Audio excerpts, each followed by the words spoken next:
As Michelle said, I'm Chris Keys. I'm Deputy CEO at NADA. It's really exciting that this day has finally come. We've been talking and planning it for ages.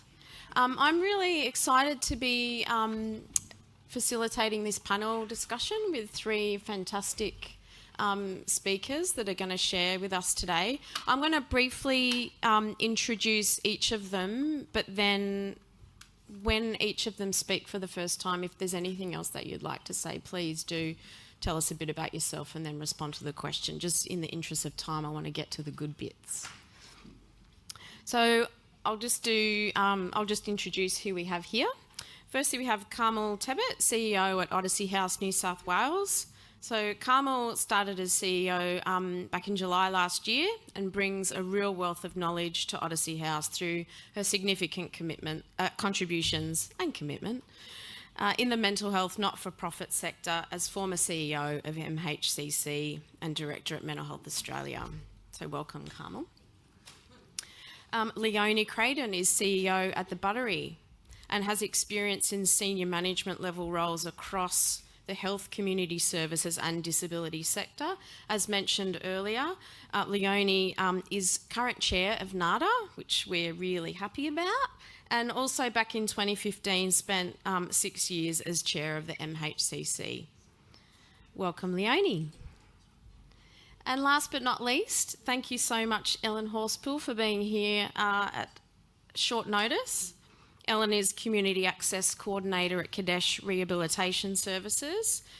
Ellen's a registered counsellor and is about to complete her Masters of Social Work next month. Congrats. Ellen has worked within the AOD sector for 15 years in service delivery settings in both residential and community-based, and has led the charge in Kedesh's client-centred model, which she's going to talk about. Welcome, Ellen. So some of the questions that I'll ask will be for all panellists, and then I've got some specific questions for certain people. But I'm going to start with an open question to all of you. What do you see are the opportunities and barriers that you experience in trying to address the diversity of needs of people who are accessing your services? Not all at once. Everyone's so polite. Well, this wasn't supposed to be the first question, I don't think, so I'm not prepared. Just like to tell you, but off the top of my head, and always being an advocate for the sector, both mental health and AOD sector, I think last night, I don't think, but it's unfortunately a lot of it at a high level is about funding. And I've come from the mental health sector, as you've heard. I was the chair of MHCC. We kind of keep around, in this sector a long time. But for me, I just did some analysis of funding, and the ministry did a study that was called the BAFM study. It was about, AOD services and what the cost should be in a service, say, for residential rehab. And I can only give the Buttery's perspective, but for us, we probably receive about $87 a day per bed, whereas it's recognised that it should be about $297 per day per bed. And then on top of that, a mental health service that we run, a supported accommodation service, we actually receive about $391 a day per bed. So it's really hard to run an integrated service to provide services that can deal or support people with complex mental health conditions as well as AOD conditions when you're underfunded.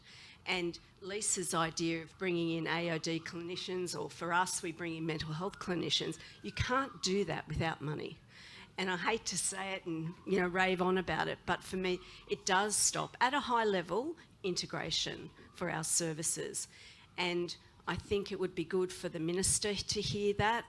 Mental health is much better funded, in my experience, than AOD services. So maybe if we just divvied up the money, then we could all do it all together. Just like to say. Thanks, Leone. Thanks, Leone, and couldn't agree more. funding is so critical to being able to pursue, I guess, many of the changes and reforms that we would like to see. But we know that funding in and of itself is never the entire solution. So we need funding, and we need to find better ways to use that funding when we get it. I am going to preface my comments by saying I have been working in the AOD sector for less than 12 months, so I'm very new to the sector. Prior to that, I did spend 5 years as the CEO of the Mental Health Coordinating Council, so have a good understanding from the position of being in a kind of advocacy policy role, but quite new to the service delivery space. So I just want to preface my comments by that. So I guess in terms of the barriers, maybe I'll talk about first, and then the opportunities in addressing the diversity of people who access our services. And I feel like what we've already heard from both Kelly and Lisa really did very much encapsulate, you know, what those barriers are. But for me, the ability to provide integrated services, to be able to have the workforce that can do that effectively. I mean, we run both community, Odyssey House, New South Wales, which is where I'm the CEO now. We run both community-based and residential services, and we do focus on people's needs, both in terms of their mental health needs, but also their AOD issues. We have a lot of understanding of trauma-informed care, the need for mental health responses to work with the whole person. But in reality, it's very difficult to do that on a day-to-day basis. It's difficult to find the appropriate mix of staff to be able to do that. Just talking to one of our psychologists yesterday, she was really reflecting on, and she works at our residential service, the difficulty in being able to network with other services in the local area to support the people that are residents at our centre. So I think integrated care is still a big challenge. And I listened with interest to what you were saying, Lisa, about we know that we need to do it, but we still find it very, very difficult to do. And maybe some of it is just about, as you did in your service, really defining what the problem is and looking at some very practical solutions to that. Access to workforce is another barrier, being able to find people with the right skills, motivation, passion, and then being able to keep those people in a sector that really doesn't pay very well for what people are expected to do. And, you know, we know that we rely very much on the passion and commitment of people, because they would never be doing it just for the remuneration.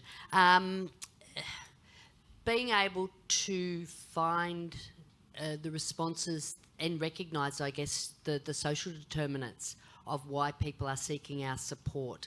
Housing, access to jobs, education, and my, you know, I guess, driving passion for change would be really recognising the importance of a very effective early childhood and family support service. We still really miss those opportunities, and I think, you know, Kelly's experience has highlighted that. We really miss those opportunities to be able to support children at a very early stage in their life, when we could make such a huge difference. And I'm always struck by how we talk about integration across mental health and AOD, but education and child and family services has got to be a critical part of that conversation as well.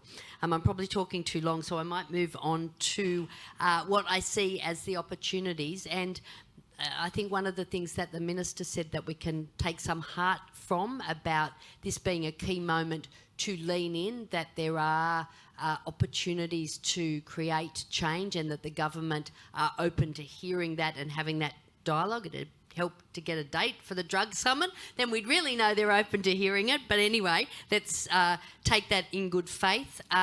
So I think that's an opportunity. I think the recognition that the difference that peer work makes, I feel in a way AOD services maybe were ahead many years ago, but mental health services have moved further ahead in that regard, but being able to embrace peer work and really the difference it can make to services, that's been a real achievement. And we know stigma is critical, but I do think there has been a greater awareness and understanding about the importance of addressing stigma, and there has been some reduction in stigma, and I think that's a real opportunity as well. I guess the final opportunity is just the passion and commitment that I see of people who work across the AOD and mental health space, and the determination and desire for change that I see amongst the people who come and seek support from our services. And I think they're enormous opportunities to work with. Thank you so much, Carmel. There's a lot in there, and I'll sum that all up later. Ellen. I won't take up too much time, but just wanted to give a frontline perspective, frontline worker perspective, which I'm sure you will all relate with me. I think what I see on a daily basis is the ability to not be able to bring people in. There are long barriers in terms of wait lists and to be able to support people and then hold people in spaces that require support yesterday. So that's a real barrier that I see when they get into service. It's also what has already been discussed around the housing, access to a psychiatrist, things like that. It's really hard for people to do relapse prevention when they don't know where they're going to be living. So I feel like that's another barrier. And then we also have all of our services, we're all funded differently. We all have different KPIs and different contracts. And so I see that as also a real barrier in our ability to prioritise what our work is. But I also see that that leads to opportunities, and opportunities with kind of what we've discussed already around funding, upskilling our workforce, our current workforce as well, but really investing into, I think, education. So looking at a more systemic level around education, universities, TAFEs, and even lower into schools around drug and alcohol comorbidities, because I think funding goes to where community cares about, and if we can get people to invest in, drug and alcohol and mental health and getting people to care, that's when the money sort of comes. And the other thing I will say lastly in terms of opportunities is I feel that, we're all in this sector because we share the same goals, the same purpose.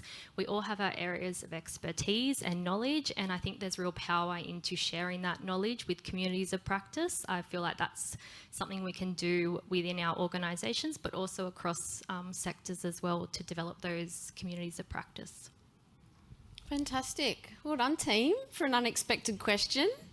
So there's a lot in there. So funding's really important, but knowing how to use it well when it comes was something that I pulled out. The workforce are critical, having the right skills, being able to retain people, and the passion of the workforce itself really stood out. The value of peer work, recent stigma reduction, the openness of government to hear what we have to say, and then also on the ground, having those local services that are needed to really wrap around the person, and education and getting in at the school level. Thank you. Okay. Ellen, I don't know if you're expecting this, but I've got a question for you. Is that okay? Sure. Okay. So, Kedesh aspire to provide a client-centred model of care. What opportunity has this shift in practice created for Kedesh and the clients that you support? And also, how does your model incorporate supporting people that have co-occurring mental health and AOD support needs?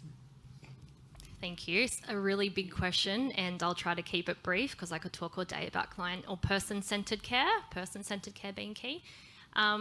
So I suppose we've been doing person-centred care for a while now, and whilst initially it seemed very overwhelming and scary, it's been so great, not just for clients but also for staff satisfaction.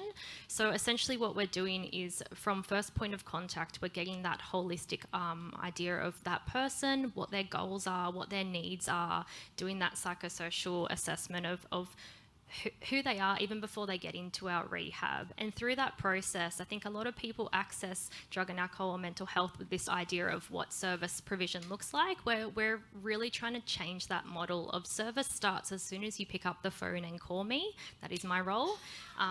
That's what our treatment planning looks like. And through that process, we might decide, you know, residential rehab isn't the best place for you. Maybe we'll do some phone counselling. Maybe we'll do some day program instead.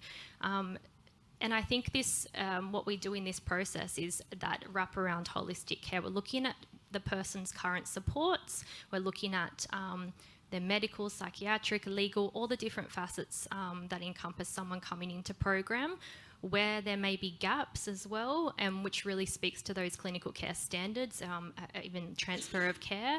So that person then feels supported from the get-go right to, I guess, completion of residential program. But we actually track them up to a year after in terms of that support and providing, I guess, really that wraparound service for a person. So that's our person-centred care model.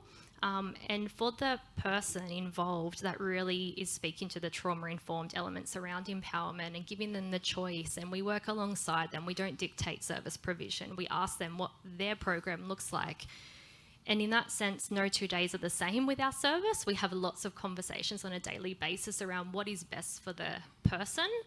And I think for us as staff, it really encourages us to look at our processes and our practices and looking at what is limiting us. Is this just because we've always done this, or is this what's best for the person? So in that regards, it's been really helpful for the person involved in care. For staff, job satisfaction, I can tell you it's great. I've lived through this process, and I remember the punitive system before. And it's just, it's really great to have the flexibility and creativity in your work, to be able to walk alongside someone and meet them where they're at, and be able to, really tailor the treatment according to their needs. Thank you so much. It's fantastic.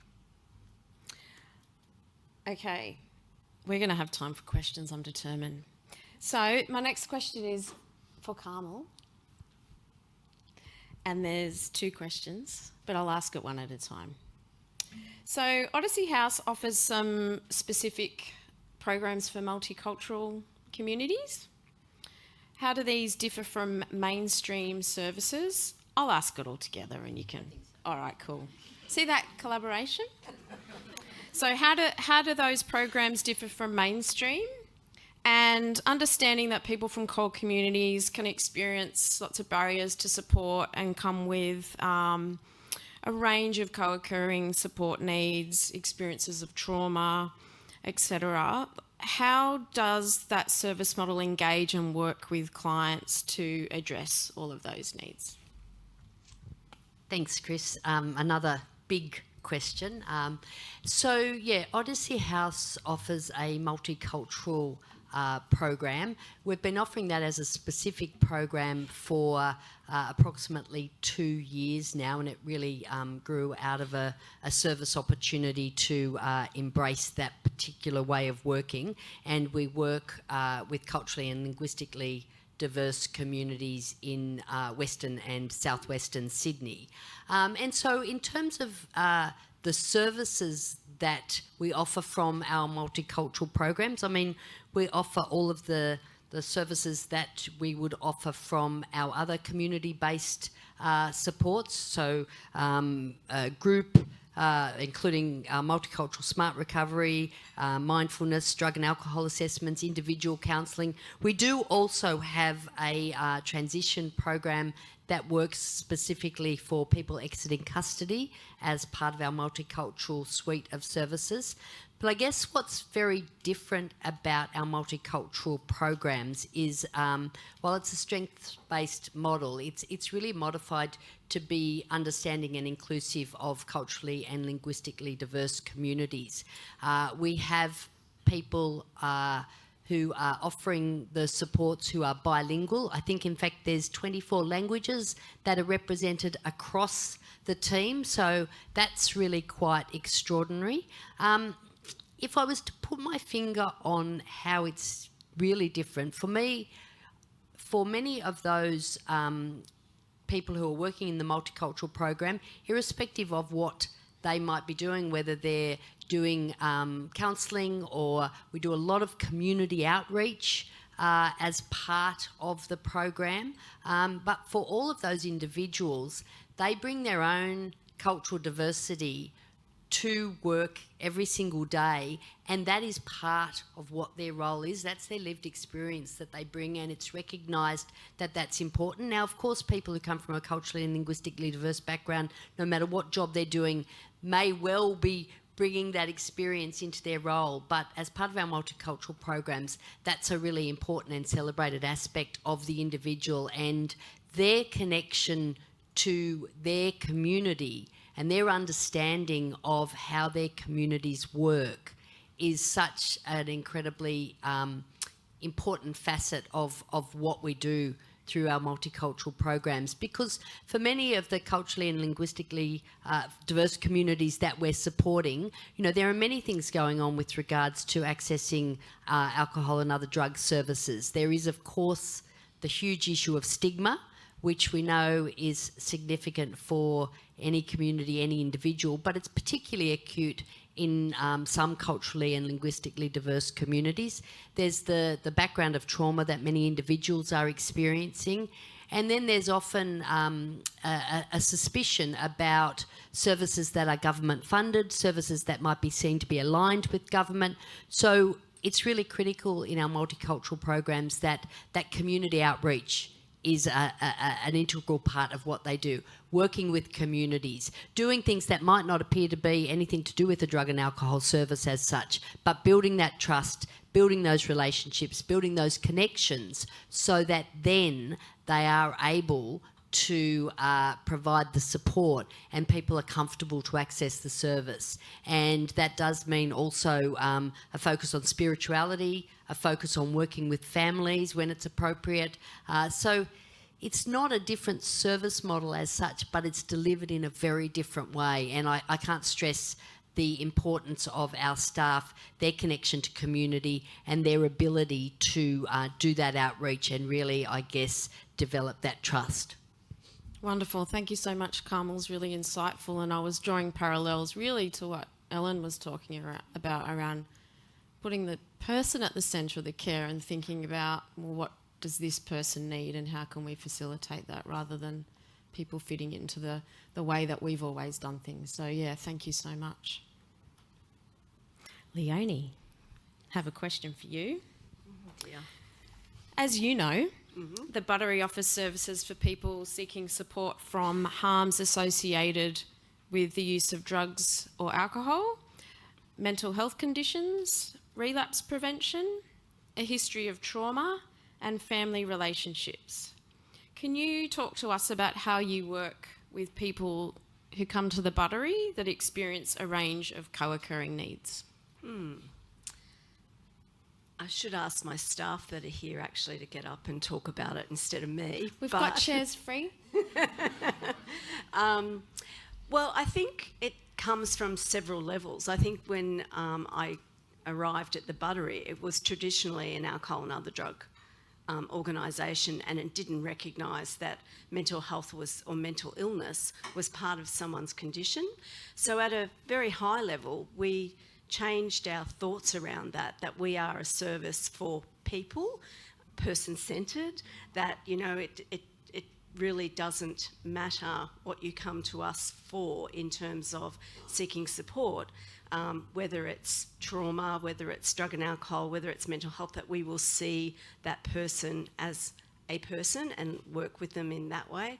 So I suppose I'll say transformational leadership, in that we decided that we would start to provide mental health services as well as alcohol and other drug services. So in our community outreach programs, we provide both types of services, and our clinicians are now being more and more skilled in either or. So they can walk through the door, whether it's for relapse prevention, whether it's for young people, whether it's people's parents seeking support, all of those things are factored in. So we're migrating and integrating, but we had to do it within our own service, let alone other services. And that's brought in co-locations with local health districts. We bring in AOD specialists from the local health districts into our mental health services. We've done programs, we invest in our staff, but we've also invested in programs that we haven't done before and then evaluate those programs. So for an example, we did a program for veterans, first of its kind, residential programs. We brought out people from the University of South Carolina to teach us about how you work with people who have veterans with PTSD and substance use disorder, and how you do that well. And we utilised a model that's been tested, and the Matilda Centre was part of the development of that model, as well as overseas. And so we brought that in so that we could learn how you do these things better internally. And I think you can't dismiss that getting out, collaborating, the co-locations, and I think what Ellen said, really resonated with me, that the person-centred programs and not, sticking to our knitting all the time, that, this navigation that people do, and even as Lisa said, that you have to walk to another door. I'd like a no-door approach, not a wrong-door approach, because people should be able to come into your service and see you for everything that they need. And again, Kelly was saying, I've worked in those inpatient units and those things. And yes, as a mental health practitioner, you wouldn't want to hear about someone's substance use disorder. And that was, from me as a person, it was my fear that I hadn't worked in AOD, so I didn't really actually want to hear it. And I think that having an organisation that has multifaceted services, we are learning from each other, and then we're taking that out to our communities, to our partners, and bringing them in. And another example, I suppose, no, you'll ask a question about that, so I won't bring that one up, but it is, I better not anyway, but it is about, learning yourselves first as an organisation, and then taking it back out and really not engaging in that fear. And I think that we still do that, and both sides, mental health services and AOD services. I can't do that. I'm not a mental health worker. I can't do that. I'm not an AOD worker. You are fantastic workers in this sector, no matter what you do, and you can support people in all areas, and I just encourage everybody to do that. And I hope that our experiences, can, I think I'll be brave and say that I think we're leading by example, that you can integrate services really well. Fantastic, Leone. And I'm shaking because I'm freezing. It is cold up here. Because I come from the North Coast as well. We're closer to the vent up here. That's so great to hear about that transformation that the Buttery went through to be, I'm going to use this, we are a service for people. It's really great. So what I heard was really investing in training so that the team is skilled to work with the needs that come to your door. See what I did there? Yeah. Investing in new programs to see how they go, and bringing the experts in, learning first and not engaging in the fear. Thank you. Great. So I have a question for all panellists who are not engaged in the fear. They're just going to jump in. How does peer work or identified living and lived experience work? Feature in your service delivery model, and how do peer workers use their lived experience to work with people with co-occurring needs? Yeah, so I think we've already touched on a little bit around peer work in AOD not being as advanced in maybe, say, mental health or suicide prevention in particular. However, I absolutely think peer work is essential for the roles that we do. And I think that certainly in our organisation, the peer workers that we have, so many times people have been ready to leave, and our peer workers have actually been able to have that connection with them and get them to stay. They really respect and resonate with our peer workers. And I think peer workers also provide that ability for us to stop and, again, looking at our procedures and policies and practices around, is the language stigma-free? Is the processes that we're using appropriate or not? Or they're still maybe old-fashioned and not in line with destigmatising practices? And I feel like our peer workers really hold us accountable to the language and the stigmatising practices. And I'll give you an example of recently we had some conversations around we encourage the use of destigmatising language and practices in our workforce, and yet we year-round people, we bag check them, we room search them, and that shows that we are essentially not trusting them, right? Because why are you doing those things? And then that adds, I guess, fuel to the shame and further stigmatises these people. This is something that our peer worker raised with us, and it really had us all reflecting over, yeah, actually, what is the purpose of this? Why are we doing this to our people who we support when we're using person-centred care and saying, you're your expert, we trust you and we trust your experiences. How can we just sit there beside you? And so that's really led to us looking at focus groups with the people who we support around what they think about that, what's their experience, and is this something that we want to see changed? Anyone else? That was really interesting. I'd love to talk to you a bit more about that last experience that you spoke of. So for Odyssey House, we I guess have people involved use their lived experience in a number of ways. Our residential service is a therapeutic community, so that's really based on peer principles, and it's the peer group dynamics that drive the treatment and the support. Now, as I said, I'm very new to this space. There's people in this room who've worked with therapeutic communities over a long period of time, and I recognise that model is not necessarily for everyone, but to see it in action and to see the way the residents support each other, and I really think it's that thing about, building connections and showing the love and compassion from someone who's been along a similar journey, but perhaps just a few steps ahead. It's extraordinary to see it in action and how powerful it is. So definitely the role of people with lived and living experience in the therapeutic community model is critical. It underpins what it is. But we also have many of our staff who have lived experience, who have been through our or other programs and then want to work in the space, really want to be able to use their own lived experience to support others. And we are working on designated peer worker roles where it's actually clear in the position that it is about utilising your own lived experience as that role. But we've still got a bit of work to do in that space. Thank you, Carmel. Well, we run a TC at the Buttery as well, but and so, probably about 85% of the staff there have a lived experience, but they're not dedicated peer workers. However, some of our other programs, which are mental health programs, actually have peer workers embedded, designated peer workers embedded in that, but that's because they're a mental health service.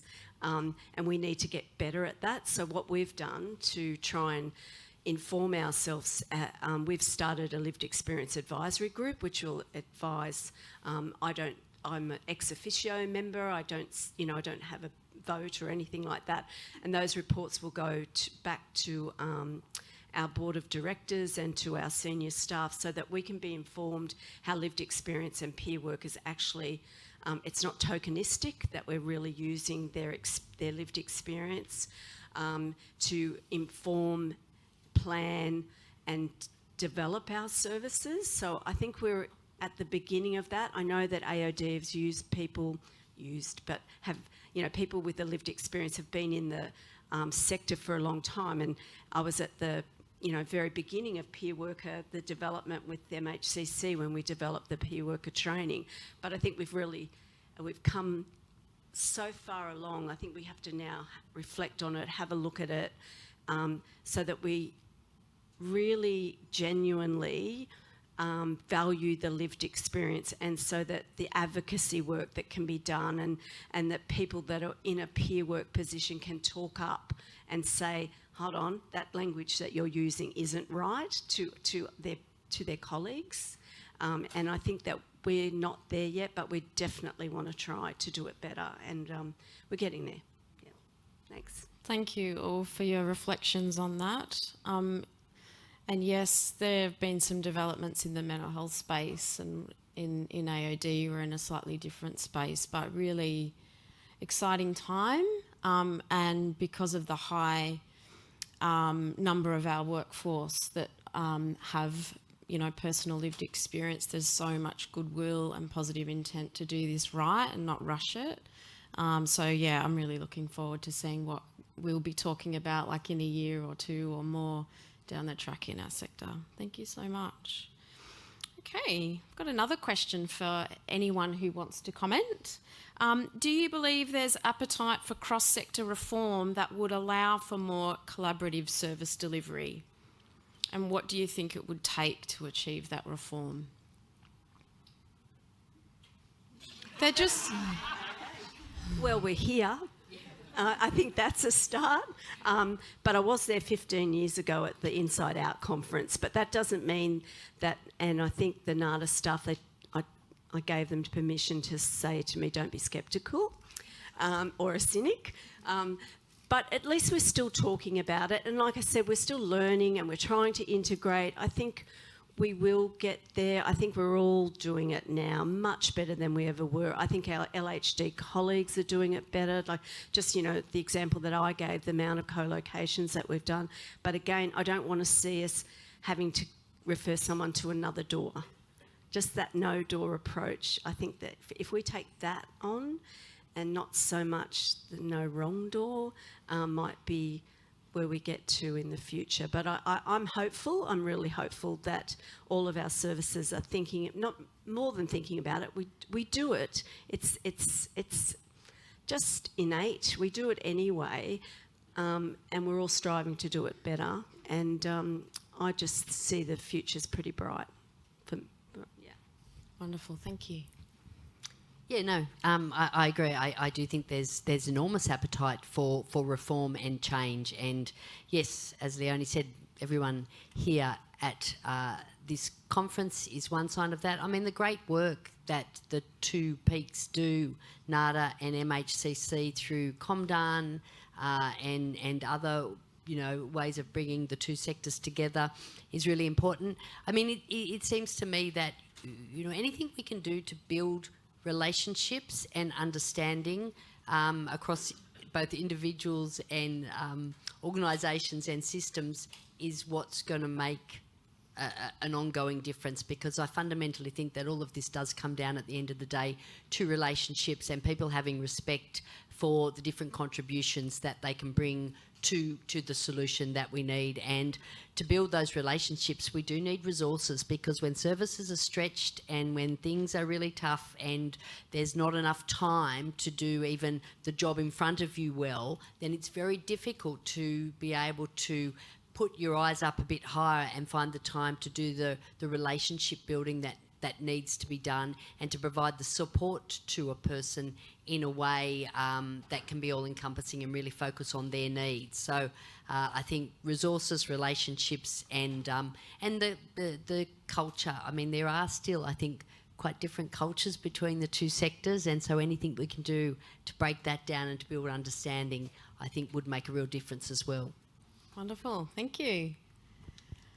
I'll just add something briefly. I think this is really speaking to what we were talking about in the data forum as well, around centralised database systems, sharing of information, not just within drug and alcohol, but also with mental health. There seems to be lots of barriers I know that I face with getting reports and things for people, even despite having written consent. So I think that's one thing that we could do to be able to strengthen that practice as well. Great, and it speaks to that resources. So if we can streamline all the back-end stuff and free up our time to actually support people in the way that they need. Fantastic. Should we have one more? Okay. What sort of tips and advice can you give the room about how do you establish and maintain cross-sector relationships and work collaboratively with other services in order to improve outcomes for people? Well, I guess this is primarily my role as Community Access Coordinator. So I think we have really good working relationships with other residential rehabs and detoxes. They are essential, and I think that's really key to foster genuine, authentic relationships, check in with them regularly. But we also have relationships with mental health services. Kedesh at the moment has partnered with Headspace, and we have a clinician that goes across to Headspace and provides drug and alcohol support. So really trying to tap into the other community AMS, our local safe haven. I think that's really key because it's that work smarter, not harder, and look at the different supports that are available and how we can share that knowledge and information.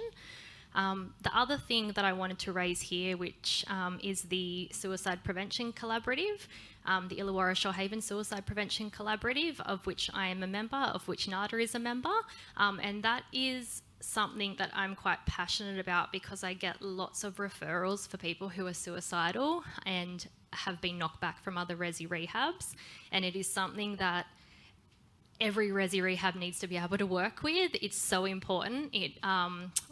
People do not disclose their suicidality or their mental health, as we've already been told today, for fear of not being accepted. And so then they tell me they won't tell other services that, which is really heartbreaking, I guess. So we recognise that our services or demand for suicidal distress, people in distress, was increasing, and so we linked in with the Suicide Prevention Collaborative, and we've been working with them for the past 5 years.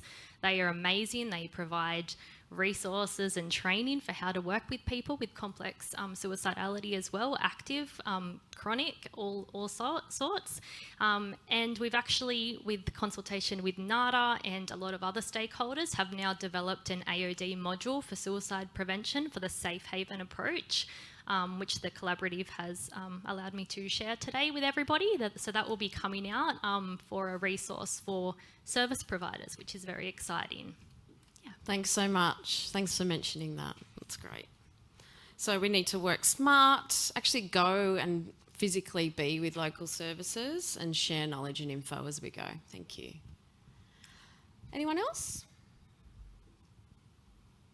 No? Covered it all? I think Ellen said it very well. Yeah. Absolutely. Well, we've got 3 minutes. So is there a question burning from the audience?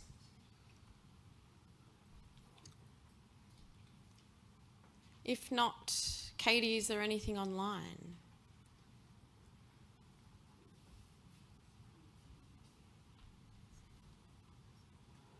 There was a question online about how can we improve the sharing of research information. For example, how can this person access the most up-to-date research for working with dual diagnosis as a frontline worker not attached to a university? If anyone has any experience with that. I think there could be people in the room that might have a response to that.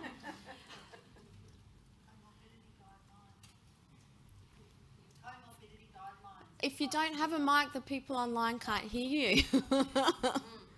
So the comorbidity guidelines have been put out, and they've got some modules that are practical and very easy to do.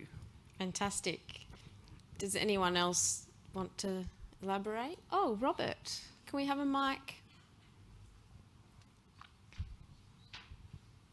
The COMDAN, the Community Mental Health Drug and Alcohol Research Network, actually has a research showcase, which is a bibliography of all published research, both peer review and grey for non-government mental health and drug and alcohol services, which we encourage the sector to make sure is up to date with practice-based research. Thanks, Rob. Sorry, I just quickly add, so we're all from the comorbidity guidelines for context. So yeah, you can do the free online training program. So that's like only takes a couple of days to do online, and that's got all the latest up-to-date evidence for managing co-occurring conditions. We've also got an evidence-based online practice like webinar library, and they're all free on demand as well. And they go into more detail in more sort of specific topics. So we've got one coming up in April about working with people in the criminal justice system, and another one in May about the impact of alcohol use on older adults. So, yeah. Wonderful. Thanks, Erin. I was also just going to add that the Matilda Centre also offer a mentoring program where workers can get in touch with a researcher with specific research expertise from the Matilda Centre, and we can work together to sort of increase access to those resources. Thank you. And there's a friendly team of Matilda Centre staff in the middle of the room here if you want to hit them up in the break. Thanks so much. Well, my time's up, so I would like to thank... What? Oh, okay. Thank our fantastic panellists for sharing their wisdom.